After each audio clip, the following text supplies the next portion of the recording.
Imaginez un homme capable de transformer une simple idée en un empire du jeu vidéo. Ça, c'est Bobby Kotick. Visionnaire pour les uns, tyran pour les autres, avec un flair infaillible pour les affaires, il va propulser Activision au sommet de son art. Mais derrière l'histoire et le succès de Call of Duty se cache une histoire de trahison, de stratégie ou de politique dévastatrice. Aujourd'hui, je vous laisse découvrir avec moi l'histoire de la personne qui a brisé la licence Call of Duty. Robert Kotick, alias Bobby Kotick, est un homme d'affaires américain qui est né le 10 septembre 1963 à Rosslyn dans le Long Island. Il a étudié l'histoire de l'art à l'université du Michigan dans les années 1980, enfin ça c'est un peu toute son enfance, toute son histoire. Mais ce qui va nous intéresser c'est un peu le caractère de Bobby parce que sa mère va nous dire que Bobby, à l'âge de presque 8 ans, il commence déjà à faire des deals avec ses amis. Il va prendre les cendriers que sa mère a, puisqu'elle fume, et il va essayer de les revendre à ses potes en leur disant que c'est un objet qui est hyper technologique. Il va faire entre 3 et 4 euros par vente, mais en fait c'était juste pour aider sa mère à ne plus fumer. Après tout ça, il a des idées hyper lucratives au collège, il va posséder ses propres cartes de visite, il va diriger plein d'entreprises, que ce soit des entreprises de sandwicherie, de cordage de raquettes de tennis, de vente de portefeuille. Enfin, Bobby Kotick, il a plein d'idées pour faire du business, il va faire énormément d'argent, il va essayer de faire énormément d'argent avec ça. Du coup, Bobby, à l'âge de 20 ans, en 1983, lorsqu'il est encore étudiant dans l'université du Michigan, il va développer un logiciel avec un de ses amis qui s'appelle Arctronics, qui est un logiciel qui permet d'adapter les Apple II. Et ce logiciel, il va le vendre justement à Apple, et il va le vendre pour 300 000 $ à l'âge de 20 ans, ce qui est déjà énorme, et il va rencontrer Steve Jobs. Steve Jobs, il va justement lui conseiller de continuer dans le développement des logiciels parce que pour lui, Steve, les logiciels, c'est l'avenir. Dans les années suivantes, Bobby va essayer tout un tas de business, il va pas vraiment réussir. En 1990, il va justement racheter un petit studio qui est au bord de la faillite, qui s'appelle Activision, que tout le monde connaît. Et de 1990, il va développer plus de 63 jeux. Pendant 10 ans, il va développer 63 jeux avec des licences qui sont assez récurrentes. Et il va faire de Activision le principal concurrent de EA. EA, à l'époque, c'est le plus gros studio de jeux vidéo. Et ils sont appuyés par Steven Spielberg qui a fait Le Soldat Ryan à l'époque, qui est vraiment à son prime du film. Et EA, ils vont développer un jeu qui s'appelle Medal of Honor, qui est un des premiers FPS qui a été fait après GoldenEye. Et ça va être vraiment une vraie révolution. Medal of Honor, ça va être un énorme succès. Vous pouvez tirer, il y a une campagne. Vous êtes vraiment immergé en fait en tant que soldat dans un film et vous vivez le film en temps réel. Et c'est justement une première licence qui va donner l'avenir au FPS. Le FPS, c'est ce jeu de tir à la première personne où vous êtes l'acteur du personnage principal. Le studio qui va développer ce Medal of Honor, il s'appelle 2015 Inc. Sauf que 2015, ils vont se faire lâchement abandonner par EA après avoir conçu ce Medal of Honor. Et devinez qui va récupérer 2015 ? Notre fameux Bobby. Notre fameux Bobby va justement récupérer 2015 et fonder le studio que tout le monde connaît aujourd'hui qui s'appelle Infinity Ward. En 2002, Bobby du coup rachète 2015 Inc. et fonde Infinity Ward à l'intérieur de Activision. Tout le monde connaît Infinity Ward qui deviendra un des plus grands studios de jeux vidéo.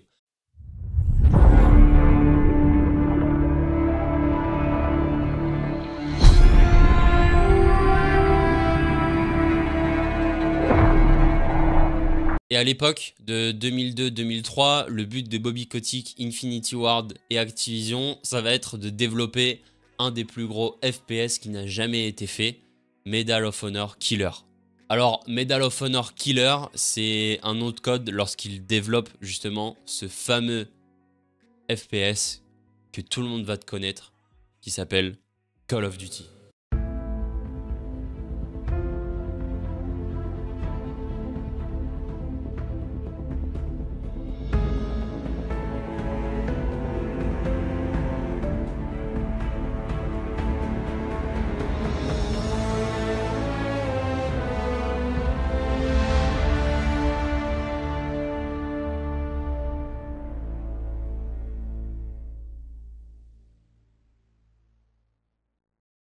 Call of Duty 1 est sorti en 2003, c'est un vrai film d'action, c'est un peu le Medal of Honor mais version 2.0 où vous vivez à la première personne, ça détrône complètement Medal of Honor, vous débarquez sur les plages, vous avez des missions 5 minutes, vous avez même pas d'armes dans les mains. À l'époque, Call of Duty 1 c'est une vraie révolution.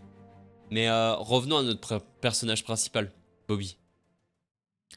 Bobby, c'est un vrai businessman. Il connaît tous les rouages du métier et lorsqu'il fait l'acquisition de 2015 Inc., alias Infinity Ward, il va prendre au départ 30% de la société. Sauf que les 70% restants, ils seront activables suivant si Call of Duty est un vrai succès. Qu'est-ce que va faire Bobby à la sortie de Call of Duty 1 ? Bah, le lendemain, il va racheter du coup 100% de Infinity Ward. C'est un vrai coup de maître pour lui parce que il a pas vraiment de recul sur Call of Duty, mais il a le flair. Bobby, il sent que Call of Duty c'est un vrai banger, alors il décide de se lancer et de prendre ce gros risque. Et ce gros risque va justement lui apporter le coup du siècle, vu l'impact qu'on connaît de Call of Duty à la suite. Call of Duty 1 va se vendre à 5,9 millions de ventes. Call of Duty 2, ça sera 6,24 millions de ventes. Call of Duty 3, c'est 7,2 millions de ventes. C'est des chiffres à l'époque qui sont astronomiques dans les débuts des années 2000. C'est vraiment un banger et Infinity Ward a vraiment détrôné Medal of Honor au point que plus personne ne connaît Medal of Honor. Mais attendez, dans cette liste là, il n'y a pas un petit hic? Ah oui, Call of Duty 3 a été développé par Treyarch et non par Infinity Ward. Parce que Bobby, lui, il voulait comme je vous ai dit tout à l'heure, des licences qui sont assez récurrentes. Et Infinity Ward, ils vont pas être d'accord avec ça. Ils vont vraiment pas être d'accord avec ce fait de faire un Call of Duty tous les ans. Et ils vont refuser de faire Code 3 en une seule année. Du coup, Bobby, ce qu'il va faire, c'est qu'il va recruter plein d'autres petits studios pour développer justement ce Code 3. Et Bobby, il va faire quelque chose qui va pas plaire à Infinity Ward. Il va donner le nom de Code 3 au nouveau studio Treyarch qui va le lancer. Alors l'effet il est un peu positif parce que Infinity Ward ça va un peu les booster, ils ont un peu la haine contre Bobby qui leur avait promis la licence Call of Duty. Ça va un peu les booster mais ils vont lancer ce qui va être la révolution de Call of Duty, Code 4 Modern Warfare.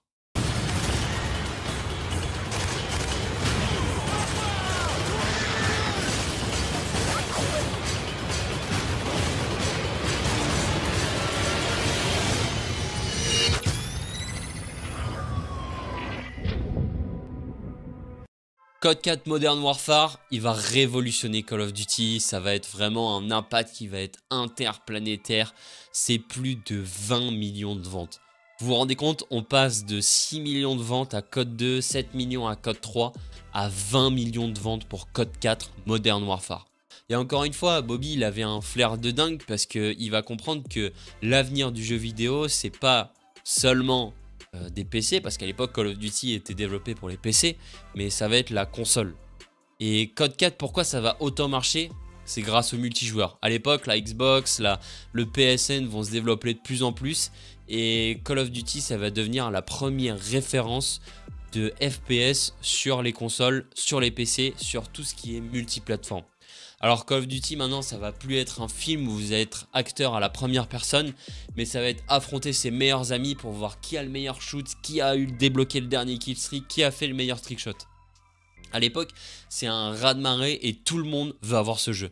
Sauf que Bobby il a un très gros problème, c'est que son studio principal qui l'a mis au devant de la scène mondiale le déteste. Je sais pas si vous vous rendez compte de l'impact mondial qu'aura Code 4 et Modern Warfare. C'est une des premières licences qui va dépasser les plus de 20 millions de ventes à la sortie du jeu. Tout le monde veut se l'arracher. Tout le monde est prêt à jouer à Code 4, que ça soit chez ses amis, chez sa famille, chez sa tante, chez son oncle, chez sa grand-mère. Vraiment, à l'époque, les gens rentraient du collège, du lycée, de l'école ou même du taf. Ils se mettaient sur Code 4 et ils affrontaient leurs meilleurs potes sur Modern Warfare sur le multijoueur. Et c'est ça que Bobby avait compris. C'est que le multijoueur c'était l'avenir. Et à la base c'était pas du tout ça Call of Duty. Call of Duty c'était un film où vous étiez le premier acteur de ce film. Et c'était le but premier.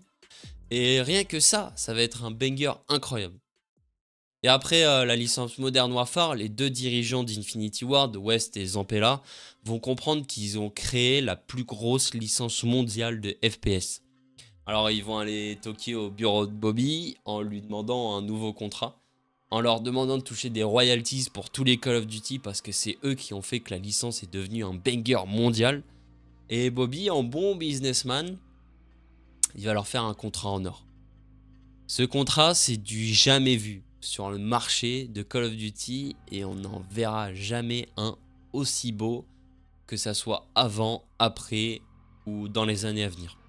Il faut comprendre que Infinity Ward aura le droit de tout faire avec la licence Call of Duty. Tout ce qui sera guerre mondiale, ça sera pour eux. Et c'est pour ça que Black Ops, qui est sorti entre MW et MW2, va être encore sur la période d'avant. Parce que justement, Treyarch vont devoir développer un Call of Duty qui n'est pas moderne. Sauf que Bobby, qui est un homme hyper intelligent, hyper businessman, il va mettre une clause dans le contrat qui va vraiment tout changer. Si West et Zampella sont virés du studio, le contrat s'annule. Et Bobby va accepter ce contrat en or. Pourquoi il va donner ce contrat en or? Devinez pourquoi. Parce qu'il va demander en contrepartie à West et Zampella de développer Modern Warfare 2. Alors devinez quoi? Infinity Ward il développe Modern Warfare 2 et boum, 25 millions de ventes. Devinez quoi? Qu'est-ce qui se passe 2 mois après? West et Zampella sont virés. Et c'est le début de la fin pour Bobby, c'est le début de la haine. Parce que plus de 50 personnes de chez Activision, de studio Infinity Ward, vont démissionner. Donc Bobby va justement devenir l'ennemi numéro 1 de ses employés.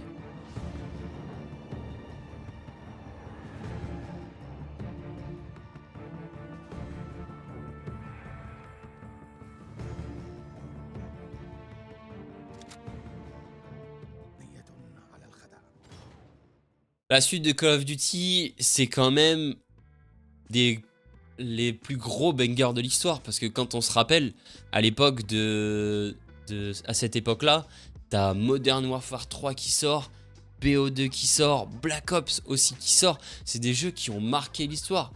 Qui n'a jamais eu ses meilleures parties sur Black Ops 2, que ça soit sur le multijoueur ou alors sur le zombie. Enfin vraiment, à l'époque, c'est quand même les plus gros bangers de l'histoire. Et ce qui a marqué l'histoire de Call of Duty, c'est quand même BO2, Modern Warfare 3, aussi Code 4.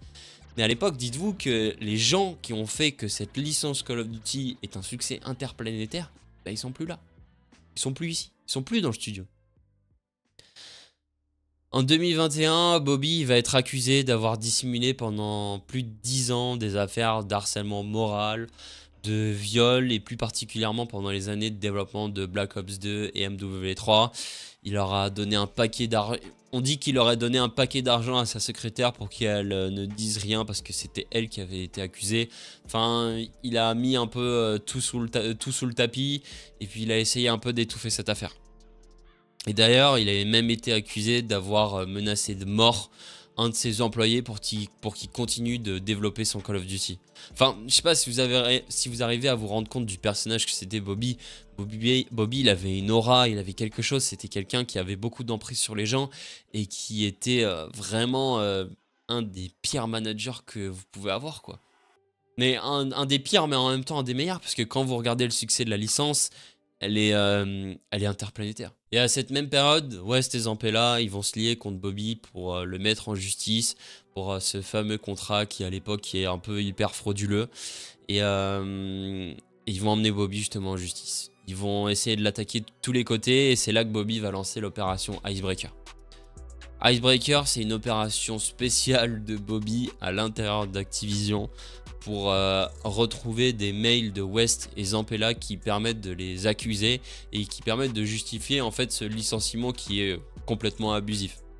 Et ils vont y arriver, ils vont trouver des choses dans l'ordinateur de West et Zampella, ils vont trouver que ils sont allés en jet privé sponsorisé par EA, voir les studios d'EA pour créer un nouveau studio, pour faire leur jeu futuriste qu'ils voulaient absolument depuis des années. Sauf que le juge il va trouver que ils avaient le droit d'aller chercher du travail ailleurs, etc. Donc tous les arguments que Bobby va essayer d'avancer auprès de la cour bah, ils vont être assez rejetés et on n'aura jamais su comment l'histoire s'est terminée puisque comme toutes les affaires de justice aux États-Unis, ça va se régler en interne et Bobby va donner un sacré pactole à West et Zampella. La suite de code, bah, vous la connaissez, c'est des Call of Duty qui sont tournés vers des histoires assez futuristes, des jetpacks qui ont été hyper critiqués. Je parle de Ghost, Advanced Warfare, BO3, BO4, Infinite Warfare, World War 2, enfin c'est des licences qui bah, ont complètement bide. En fait, la moitié des joueurs de Call of Duty ont perdu. En fait, Activision a perdu la moitié de ses joueurs de Call of Duty. Une bonne partie se sont tournés vers d'autres jeux. Et c'est vraiment la descente aux enfers pour Call of Duty. C'est vraiment une grosse période pendant 5-6 ans qui va montrer le désamour de ses propres joueurs en fait. Et on essaye de faire des codes futuristes avec des coups de jetpack, du pay to win parfois. Rappelez-vous sur Advanced Warfare, si vous vouliez avoir les armes méta, fallait faire du pay to win. Enfin, c'est pas possible de faire ça sur code. Et ce que veulent les joueurs, c'est des codes un peu plus terre à terre, à l'ancienne, sur la Seconde Guerre mondiale, mais même World at War 2 est pas un grand succès parce qu'il est mal fait, il est mal codé, il y a des bugs dans tous les sens. Et on veut des armes mythiques à l'époque. On veut plus ces Call of Duty qui sont à coup de slide sur les murs, de jetpack. Ça, c'est pas Call of Duty. Nous, on veut le vrai Call of Duty arcade, celui qu'on avait sur Code 4, Black Ops, Modern Warfare. C'est ça qu'on veut. Et puis, on arrive en 2019. Call of Duty annonce un nouvel épisode de Modern Warfare remasterisé. On n'a pas vraiment d'espoir, mais pendant le Covid, lorsque tout le monde est confiné, Call of Duty va se mettre à faire du Battle Royale, là où ils avaient déjà essayé sur Black Ops 4.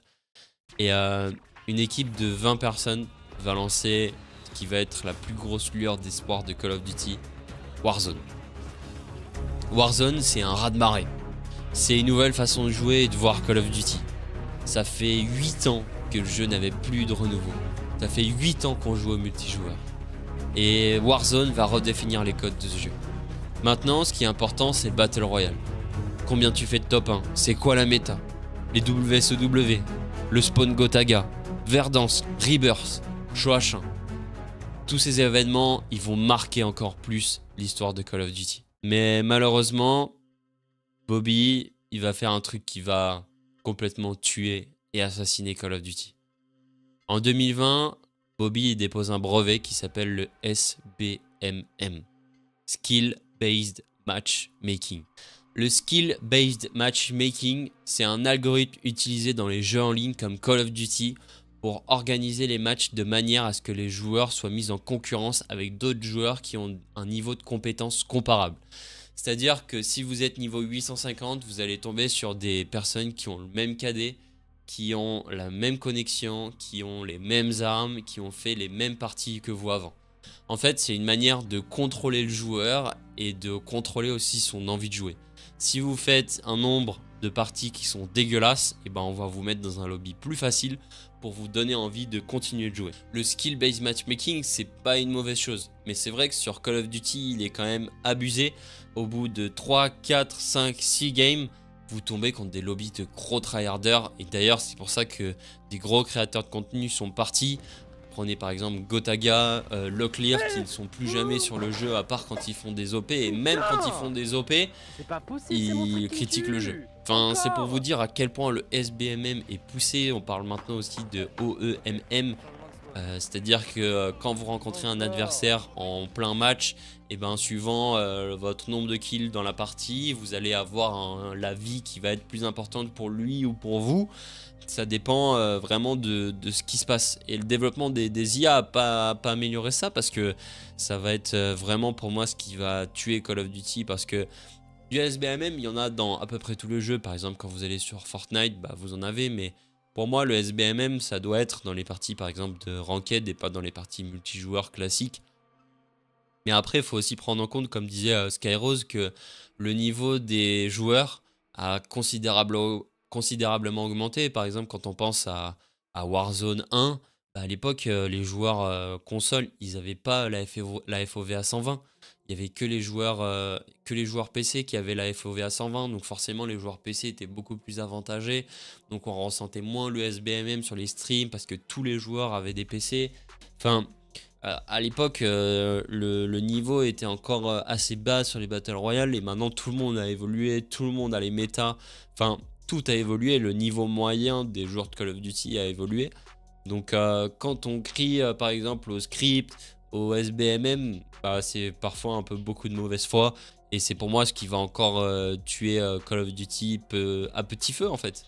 C'est qu'on va avoir une nouvelle base de joueurs qui va arriver, mais pour moi c'est la création de contenu qui va faire que ton jeu aujourd'hui va se développer de plus en plus. Alors la suite de Call of Duty, c'est quoi? C'est la nouvelle annonce qui a été faite avant-hier de Black Ops 6 le 9 juin. C'est des nouveaux mouvements, un jeu qui a été développé depuis 4 ans.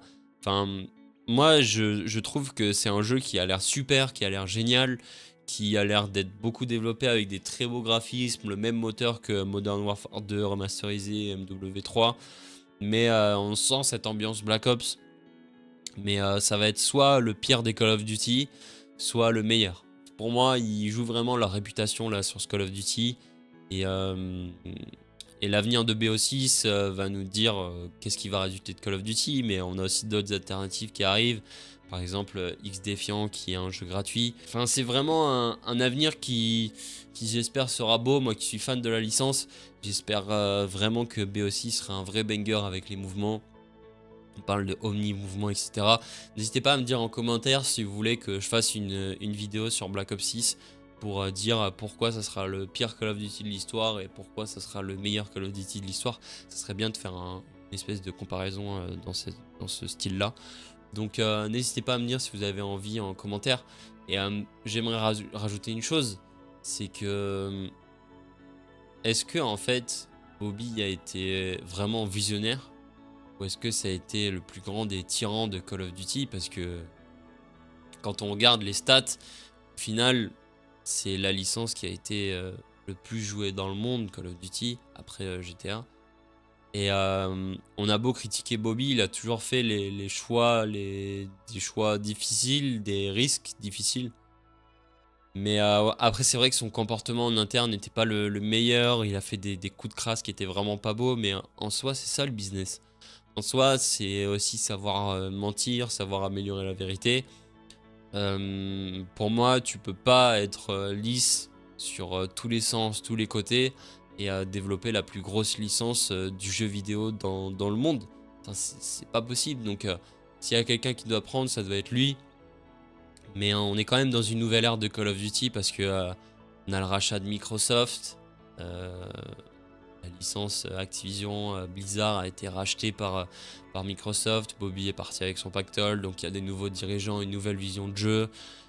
Donc à voir comment ça va se passer. J'espère que ça sera une bonne chose pour notre licence.